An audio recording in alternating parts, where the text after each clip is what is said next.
Welcome back to the Deep Dive. It is Monday, February 16th, 2026. I really hope your weekend was restful.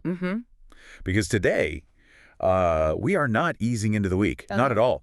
We are diving straight into what might be one of the most complex, certainly one of the most volatile and, deeply entrenched geopolitical standoffs of our lifetimes. It's certainly one of the oldest, you could argue, at least in its current form. It has roots that go incredibly deep. We're talking about Iran. But, and I want to be really clear about this, right from the very beginning, we are not doing the standard cable news rundown. Yeah. We're not just going to look at the latest IAEA reports or, track carrier strike groups in the Gulf, though all of that is, of course, the backdrop. It's the context, but it's not the story today. Exactly. We were looking at a piece of writing that crossed our desks this morning, and, well, it frankly stopped me in my tracks. It stops you because it refuses to play by the normal rules of political analysis. It's a proposal, a manifesto, really, that combines the cold, hard logic of, international diplomacy with this fiery, almost theological call for a spiritual revolution. A dual solution. Yeah. That's the term we're using to frame this. On one hand, it demands a very specific kind of diplomatic engagement, but on the other, it demands a cultural reckoning that has almost nothing to do with governments and, everything to do with the soul of a civilization. It's a huge swing. And just to orient everyone, the source material we are dissecting today is a blog post. It's titled The Iran Solution: Dialogue, Dialogue, and More Dialogue. But first, the diaspora must face the truth. It's a long title. It is. It kind of tells you you're in for a ride. It comes from a blog called Barak Face. The author is Paramendra Kumar Bhagat. And look, before we even get into his argument, we just have to talk about the context of this source. We really do. Because when you sent this over to me, I clicked the link, I looked at the sidebar, I looked at the About section on the site, and my first thought was, wait, is this the right link? Did he send me the wrong thing? Right. It's so jarring. Yeah. Because you see this title about Iran, this very serious geopolitical topic, but then you look at the author's profile. He highlights right up top that he was Barack Obama's first full-time volunteer in New York City. So immediately, your brain just goes to a certain place. You think, okay, this is going to be a standard Democratic Party think piece. Probably heavy on traditional diplomacy, maybe a little soft on the regime, very institutional. Exactly. You expect a conventional, center-left policy paper from a think tank like Brookings or something. But then you scroll down. And the whole frame just shatters. Completely. You see the other things he's writing and publishing. You see a book titled Agentic AI Set to Explode in 2026. Which, given today's date, is right on the money. Yeah. It's happening right now. Right. Then you see another one, liquid computing. You see the country of geniuses. And then right next to all this high-tech futurism, you see these spiritual blueprints, a book called Calciism, another one called The Economic and Spiritual Blueprint for an Age of Abundance. It's a collision of worlds. You have the political volunteer, the AI futurist, and the spiritual philosopher all in one byline. And I think that is absolutely crucial, isn't it? Because he doesn't look at Iran like a standard policy wonk from the State Department. No, and that's the lens we have to use for this entire deep dive. Paramendra Kumar Bhagat, based on this ecosystem of his work, is a systems thinker. When you work in AI, when you're thinking about liquid computing, you're thinking about operating systems. You're thinking about code. You're thinking about code, about bugs, about patches, about legacy systems. And what became so clear to me as I read this piece is that he is looking at the Iranian regime not just as a bad government, but as a corrupted operating system. A legacy code that's been running for, 1,400 years and is now just crashing the hardware. Precisely. And he believes you can't fix that crash by just, changing the user interface, which is what most diplomacy tries to do. He thinks you have to get in there and rewrite the kernel. Okay, that is a massive setup. And before we unpack this kernel rewrite, I really want to state our mission here very, very clearly for you. We're going to explore some incredibly controversial arguments today. The author makes specific, hard-hitting claims about history, about the nature of Islam, and about the spiritual state of Iran. We are here to report on those arguments. We are impartial observers unpacking the text as it is written. We aren't endorsing the theology, not at all, but we're recognizing that you cannot understand this author's proposed solution without first understanding his diagnosis, however provocative it might be. Right. If we strip away the controversial parts, we lose the internal logic of the whole piece. So we have to go through the fire. Let's do it. Let's start with the first part of this dual solution, the geopolitical argument. Section 1 of our outline. The author looks at the status quo, The bombs, the sanctions, the endless cycles of escalation and de-escalation, and he basically says, this is garbage. He just dismisses it out of hand. He writes something like, the path to resolving the Iran crisis is not bombs. It is not sanctions alone.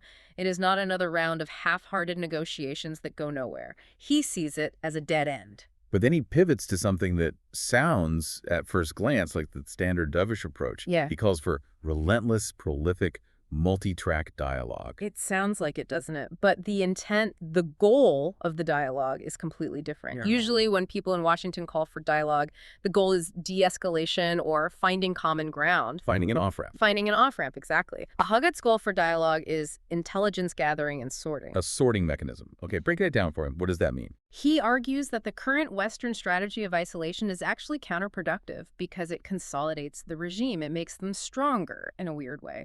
How so? Well, when you threaten them from the outside, or when you cut off all contact, everyone inside that fortress looks the same. They all have to wear the same mask of defiance.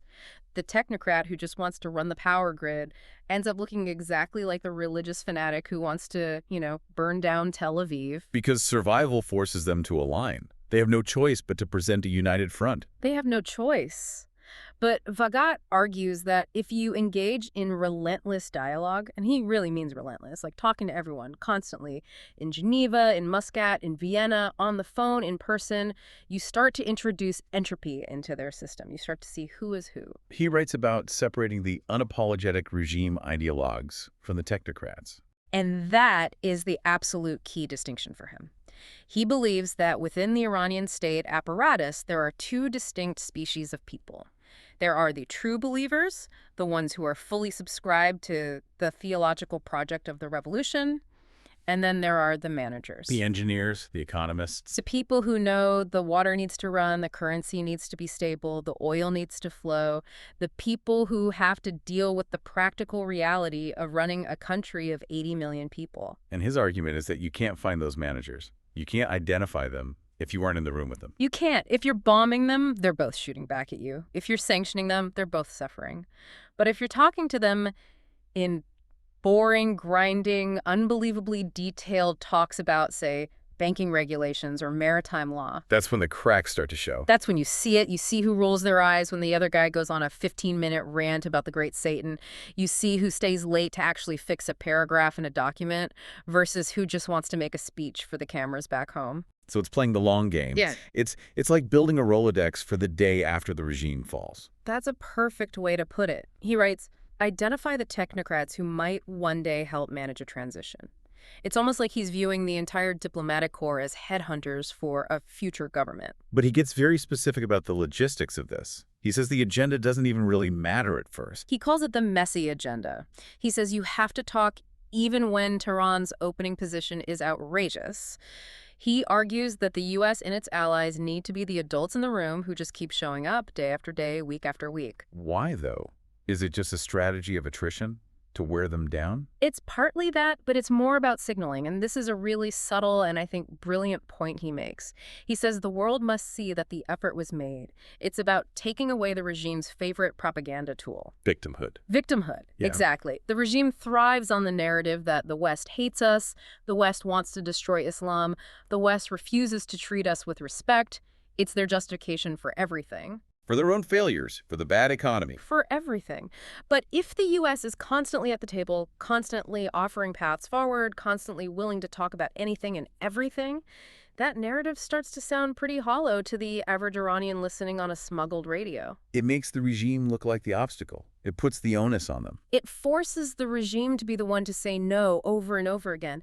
And in the eyes of their own people and in the eyes of the world, that matters. It strips them of their excuses. However, and this is a massive however, in his argument, he thinks that the way we are currently talking, when we do talk, is morally bankrupt. Oh, he does. He is absolutely scathing about the current diplomatic status quo. He sees it as a complete betrayal. He says there's a missing piece in all these negotiations, whether it's the JCPOA or something else. The Iranian people, he writes, and I'm paraphrasing here, the Iranian people are not even on the agenda. Or if they are buried at the bottom, an afterthought, a footnote. Which, I mean, if you look at the history of the JCPOA or any of these big nuclear talks, that's historically accurate, isn't it? We talk about centrifuges. We talk about enrichment purity levels. We talk about heavy water reactors. We very rarely stop the meeting to say, hey, by the way, why did you execute 3 protesters in Isfahan yesterday? Never! And Bhagat argues that this silence is a form of complicity. He believes that a regime's legitimacy is derived solely, exclusively from how it answers to its own citizens. He says a regime must answer to its own citizens. That should be item number 1. So in his version of this relentless dialogue, the American diplomat sits down, opens his folder, and the first item on the agenda isn't nuclear program, it's human rights. Effectively, yes. Or at least it's on the same level. Yeah. He argues that you must force them to answer for their internal conduct in every single meeting about every single topic. Now, a traditional diplomat, someone from the State Department, would tell you that is a recipe for absolute failure. Oh, absolutely. They'd say, if we bring that up, they'll just walk out of the room, and then we get no deal on the nukes, and the world is less safe. And what would Bhagat say to that? I think, based on this text, he would say, good, let them walk out. Wow. Because his goal isn't necessarily to sign a piece of paper that the regime will probably cheat on anyway.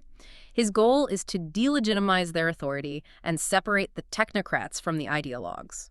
If they walk out because they refuse to even discuss their own citizens, they have revealed their true nature to the world and to their own people. It's a stress test. You're putting their legitimacy on the table. It's a constant stress test of their legitimacy. But, and this is the huge pivot, this is where the article shifts gears so dramatically, he knows that external pressure isn't enough. The U.S. can ask the questions, but the U.S. cannot force the answer. Because the U.S. is an outsider. We don't have admin privileges on the server, to go back to your tech metaphor. Exactly. You can't debug the system from the outside. You need someone with root access. And that leads us directly to Section 2 of our outline, the historical and theological indictment. This is where he identifies the root cause. And he doesn't start in 1979 with the Islamic Revolution. No, not even close. And this is what separates his analysis from, 99.9% of the op-eds you'll ever read in the New York Times or the Washington Post. Most analysts treat the Islamic Republic as a modern political phenomenon, a reaction to the Shah, a reaction to Western imperialism, all of that. Which are all factors, of course. They are factors, but for Bhagat, they're symptoms. He goes back 1,400 years. To the Arab conquest of Persia. He calls it a hijacking. That's the word he uses. He writes, Iran is a nation that was hijacked 14 centuries ago and remains in chains today. That is a staggering claim. I mean, just pause on that for a second. He is saying the entire Islamic history of Iran is essentially a hostage situation. He is. And he uses very specific, very sharp language to make his point. He writes, Islam did not arrive in Persia through gentle persuasion. It arrived with the sword, convert or die. Now, to play devil's advocate for a moment, or just the historian conquest, is how many religions spread, right? Christianity spread through the Roman Empire and then into Europe, often with the sword, or at least with the spear of the state right behind it. Why does he think this case is unique? It's a fair question, and I think his answer would be that in the case of Iran, or Persia as it was, the logic of the sword was never replaced by the logic of the spirit. He argues that this obey or die ultimatum was welded directly to the state apparatus in the 7th century and has been the fundamental operating system ever since. So he sees a direct, unbroken line, a continuous thread of code running through the centuries. He writes, it has been sustained by the same logic ever since. So when we see the morality police beating a woman to death for showing her hair in 2026, Bhagat isn't seeing a policy enforcement or a, cultural issue. He's seeing a reenactment. He's seeing the reenactment of the original conquest. He's seeing the invader telling the conquered population, submit or die. The logic is identical. That reframes the entire protest movement then, if you look at it through that lens. Completely. He says that when young Iranians are in the streets chanting for freedom, for woman, life, freedom, they are not protesting policy.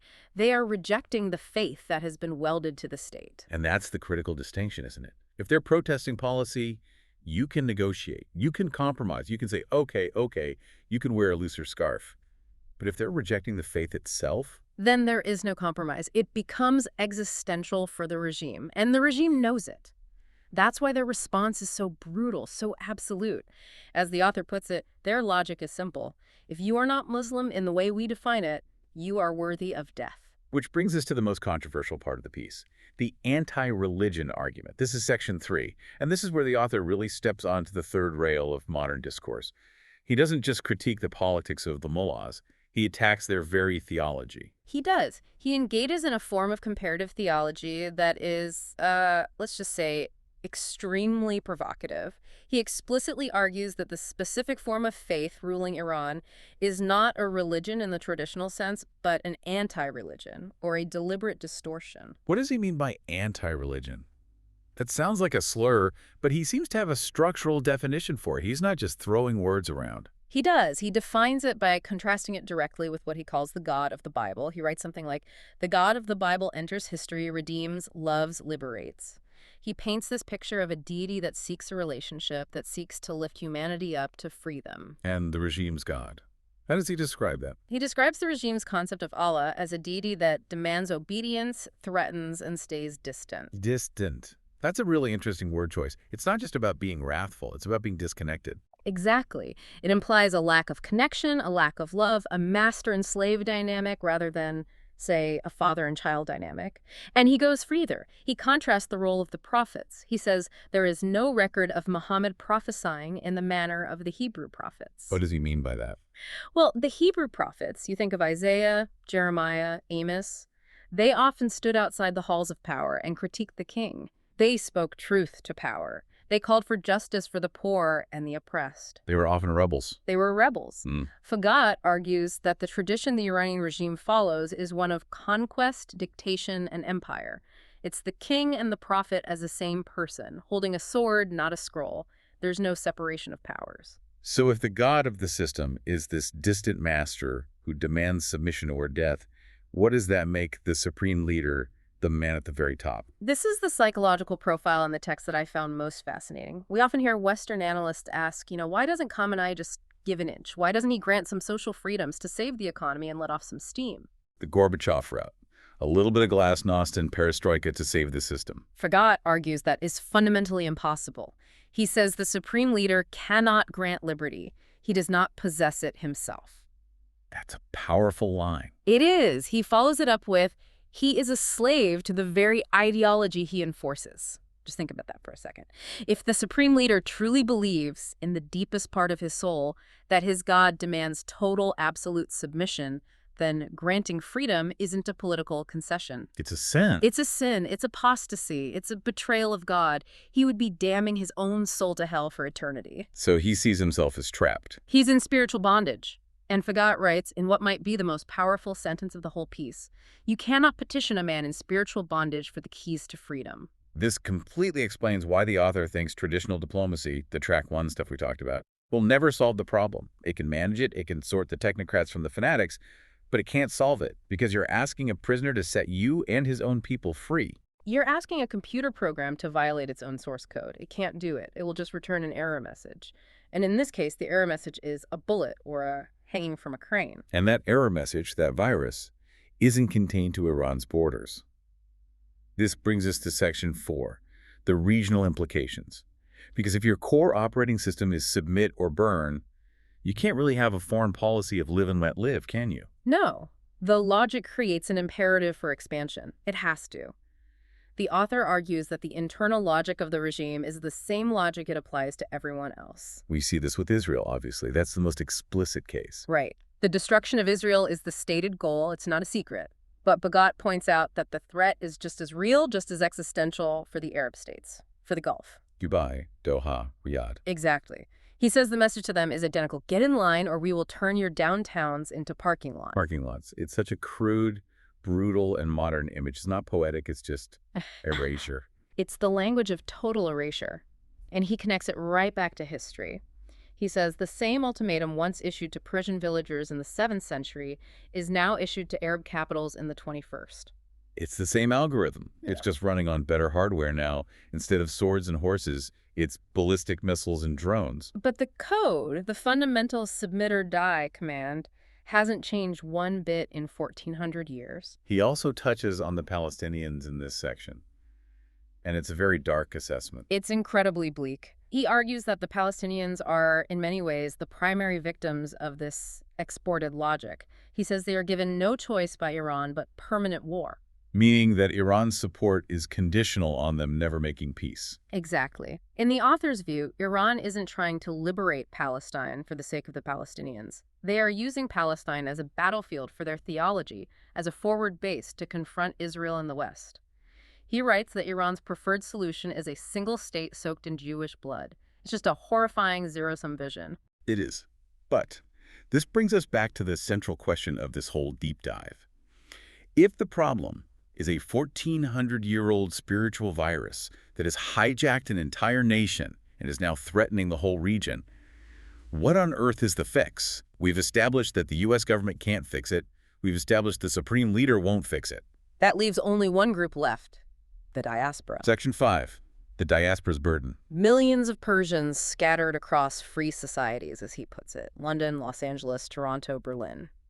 Now, I feel like we need to pause here because the diaspora is already incredibly active. We see the marches, we see the social media campaigns, we see them lobbying governments.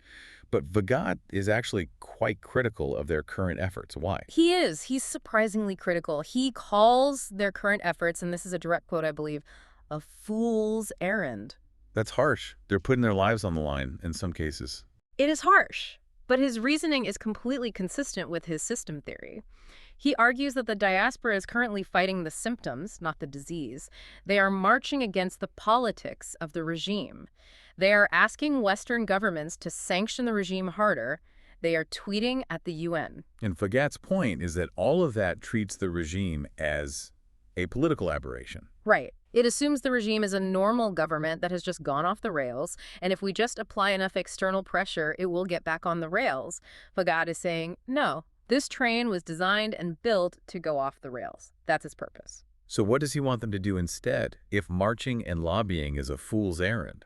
He calls for the unavoidable conversation. He says the diaspora must have the one conversation they are steadfastly refusing to have, the one about Islam itself. He wants them to debate the religion.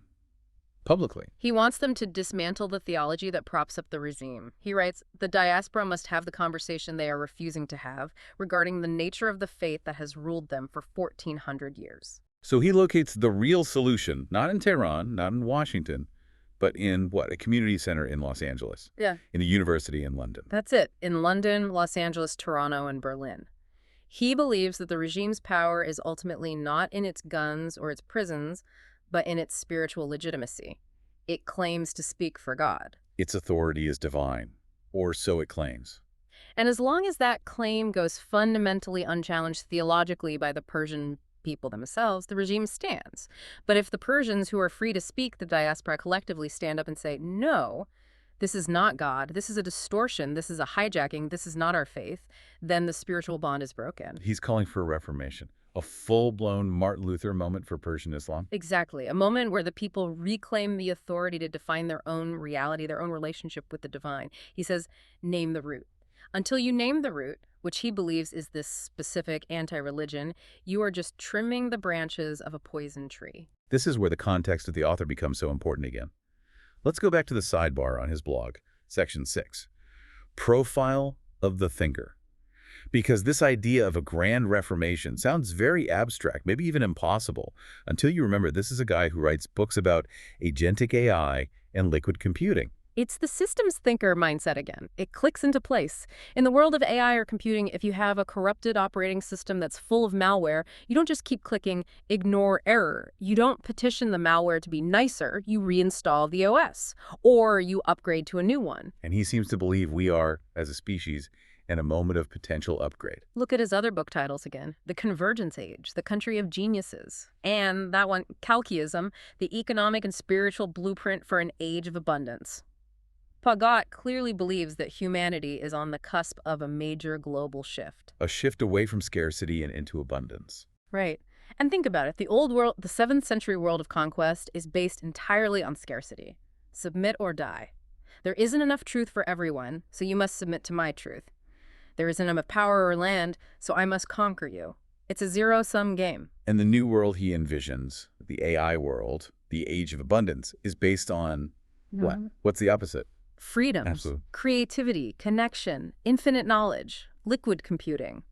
He sees a world where technology and spirituality converge to liberate the individual, not enslave them.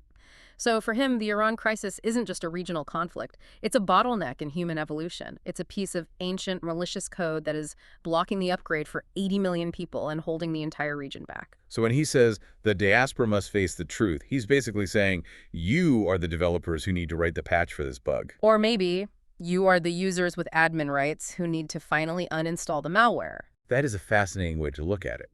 It takes the religious war aspect, which feels so ancient and intractable, and turns it into something almost like an engineering problem.